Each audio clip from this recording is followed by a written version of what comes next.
here at the Globsec Forum in Prague, defense and security challenges currently facing NATO and Europe are all the talk. Amongst those is increasing women's participation in the armed forces. And to discuss this, we are now joined by Irene Fellin, NATO's General Secretary, Special Representative for Women, Peace and Security. Thank you for being with us. Thank you for inviting me. So my first question relates to the evolving situation in the Middle East. We've seen that Israel has participated in a number of airstrikes over the last 24 hours over Iran. Do you think that the successfulness of the IDF forces is partly due to the compulsory military service of women in the military? The participation in the armed forces, regardless of the nationality, increases the operational effectiveness of every armed forces, I would say. It is proven that throughout diversity, our armed forces are more effective when they are in combat operation. And this is really a fact based on recent research. And also in some countries, women enter later than in others. I can take the example from Italy, my own country, where women were allowed to join the armed forces only 25 years ago. So this year is an important year because we are celebrating the 25th anniversary. At the same time, this is also a limit because when we look at the participation of women who joined only recently, it means that they couldn't reach the role of general. So it's a long way to go to see where women can then lead, cover leading ranks and really drive the change within the armed forces as well. And so what timelines would you expect when it comes to women taking on these leadership positions, and what other steps, I suppose, are needed to facilitate this? So the career progression is the same in all armed forces. We know that it takes more or less 25, 30 years to reach a rank of a general. This means that in the case of my country, it will happen in the coming few years, but we have very good examples in other countries where women join the armed forces earlier. So there is the career progression the same as for men, so there is no difference, but it's certainly in some cases we know that by covering certain position, for example, in operation abroad, will facilitate the career progression. So this is one of the examples where it's important to give the right possibility to both men and women to enable this career progression. Mm-hmm. And do you think there are any particular sector of the military where women's contribution will be particularly valuable?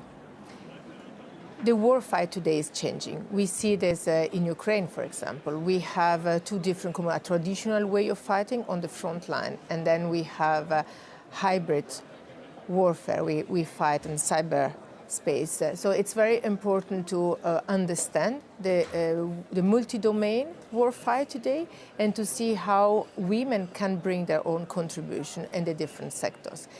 When it comes to technologies, for example, and the dual use of drones, so this is an area where certainly there is a big potential to tap into female talents and to think about the way of joining the armed forces. That is not only the traditional one. We know that historically there has been contested different opinion about women fighting on the front line because of our physical different strengths and the requirements that are needed to fight. Now, nowadays we can see, and we are seeing this on the front line in Ukraine, that first of all, this is not true because we know that there are 72,000 women who joined voluntarily the armed forces and 25,000 are currently fighting on the front line. But at the same time, this is not the only battlefield. As I said earlier, a lot of it is happening in space, in cyber domain. So this is the area where talent and innovation are needed. So this is where we really have to focus our energy collectively to see how we can attract more young women in what we call the STEM studies in science, technology, engineer, because this is the reality, is the world of innovation there. This is where we need more talents to build our defense and security in the future. And if we could just circle back to Ukraine for a moment, you mentioned a larger participation of women, but how can this actually be applied to how women are potentially encouraged to also participate in other countries' armed forces, even preemptively to participate at this moment whilst the militaries are still being strengthened across the NATO alliance? This is a very important conversation that we are having today within the alliance and globally in contexts such as at GlobSec. When we look at how we have to prevent war, so what we call the deterrence and defense posture of our alliance, in order to do so, we need enough forces and enough capabilities. So we need to generate more forces collectively. We know that this is a must if we want to protect the billion of the population that is comprised our allies within NATO. Now, to generate number, we cannot look into only half of the population.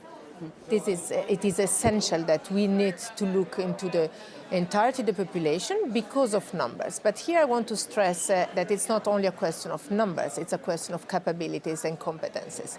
So we need, I think, a different culture of defense nowadays, because we speak a lot about increasing the defense spending, ramping up our production, but we need also to create this culture with the population. We need to get in touch with youth. We need to talk about the possibility and the opportunity. For example, we are doing research and studies about the national reserve structures. This is a possibility to join the armed forces without having a permanent career, but bring the specific competencies that individual has in different sectors and being ready, being trained and being ready to be deployed in case of need. So that's a way really to create this culture, to present the different opportunities, both to men and women. For example, I know that when Norway created the conscription for women as well, many young women said after this experience that they were not aware that the military is a profession, that they could have joined this. So there was a lack of awareness. And this is why I think that we should work more with our respective educational system to present this as an opportunity, both on a permanent level, but also, as I said, throughout the national reserve system. Mm-hmm. And so actually in Poland, the Polish Prime Minister Donald Tusk has recently announced that the population will be offered military training as well as part of our strengthening, as a move to strengthen and bolster our capabilities domestically also. During his speech, he did state that war is still predominantly a domain of men, and that's why this military training will be primarily targeted at men. Would you agree with that statement? And if so, and if not, how can we move to change that? I would agree with a statement that says that this is predominantly made by men. Yes, that's a fact. We know that the average participation of women across the armed forces in NATO's country is around 12%, and it's very difficult to move from these data. But the fact that the reality is this doesn't mean that these data cannot be reversed. That's a fact. So as I said before, we need to change our way of thinking, because how we fight today is not how we used to fight in the past. When we speak with Ukrainians, they said in 3 years' time, the way of fighting has changed so rapidly and moving from the battlefield, even though they are still fighting on the front line, into the cyber domain and the drone system. So this is how we have to use our flexibility and our capacity to adapt.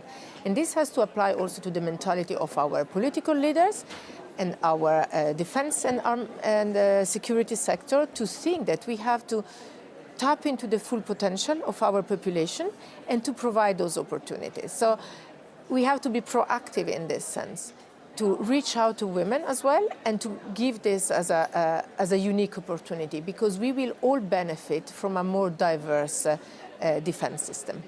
And finally, if I may, I would like to finish on a slightly more personal note. That is, you're one of the few women representatives that have actually made it into these high-level discussions, which are predominantly led by men. So what do you think has changed since you've taken on the role as the special representative since 2021? I knew what I was going to do. I knew when I accepted this role that I was going to be one of the few women in this sector, so I was ready for that. I'm very much respected for what I do because I'm an expert on this topic, on the women, peace and security agenda. The challenge is still nowadays to make sure that this agenda and this conversation about the role of women has the same attention as the other topics. This is not a different topic. This is not an add-on. This is not a topic that we can address later when the other issues will be finalized or fixed. This is always the problem when historically we talk about bringing peace, bringing women at the table, at the negotiation. It's not for later, it's for now, because it's not something that can be had. It's a different way of doing the business. So the challenge today is still there when we talk about how to integrate this and measure in the security to make sure that this is not put on a hold because we have more important things to do. I saw progress on this. This year we are celebrating the 25th anniversary since the resolution 1325 was adopted by the Security Council. That said, there are also regression in some way. So what is important is to maintain the political will, to maintain the intention at the highest level, and to connect with the work done by different stakeholders. It is only by working collectively that we will be stronger. Great. Thank you so much for speaking with us. And thank you for watching this episode of TVP World Talks, coming to you from the Globsec Forum in Prague. I'm Zuzana Jurek.